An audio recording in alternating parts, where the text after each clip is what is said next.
তীব্র দাবদাহের জেরে অস্থির অবস্থা সাধারণ মানুষের।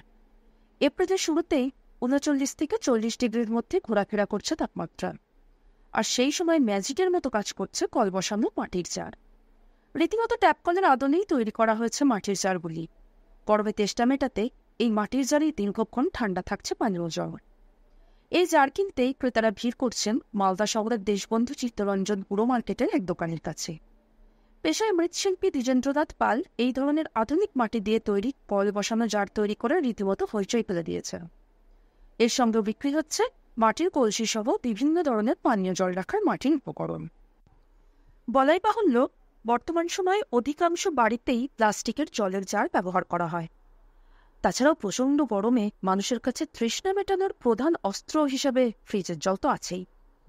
কিন্তু আজকের দিনেও মাটির তৈরি কলসি এবং কল বসানো জার যে কতটা উপকারী তা হাড়ে হাড়ে টের পাচ্ছেন ব্যবহারকারীরা।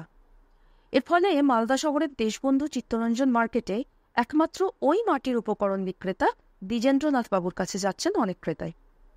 ২০০ থেকে ২৫০ টাকা দরে এক একটি কল বসানো মাটির জার বিক্রি হচ্ছে। এছাড়াও ৭০ থেকে ১০০ টাকা দরে বিক্রি হচ্ছে মাটির কলসি, যেখানে পরিশ্রুত পানীয় জল রাখলে সারাদিন ঠান্ডাই থাকছে বলে দাবি করছেন ক্রেতা ও বিক্রেতারা। এছাড়াও মাটির পাত্রে রাখা পরিশ্রুত পানীয় জল ব্যবহার করলে পেটের অসুখও এড়ানো সম্ভব হচ্ছে বলেই দাবি করছেন অনেক ক্রেতা। ব্যবসায়ী দ্বিজেন্দ্রনাথ পাল বলেন, দীর্ঘদিন ধরে তিনি মাটির তৈরি এই ধরনের জল রাখার উপকরণ বিক্রি করছেন। তার দোকানে বিভিন্ন ধরনের পাত্র রয়েছে, যেগুলিতে জল রাখলে এই প্রচণ্ড গরমে ঠান্ডা থাকে। তবে এবারে কল বসানো মাটির তৈরি জলের জার ক্রেতাদের কাছে চাহিদার প্রধান কারণ হয়ে দাঁড়িয়েছে।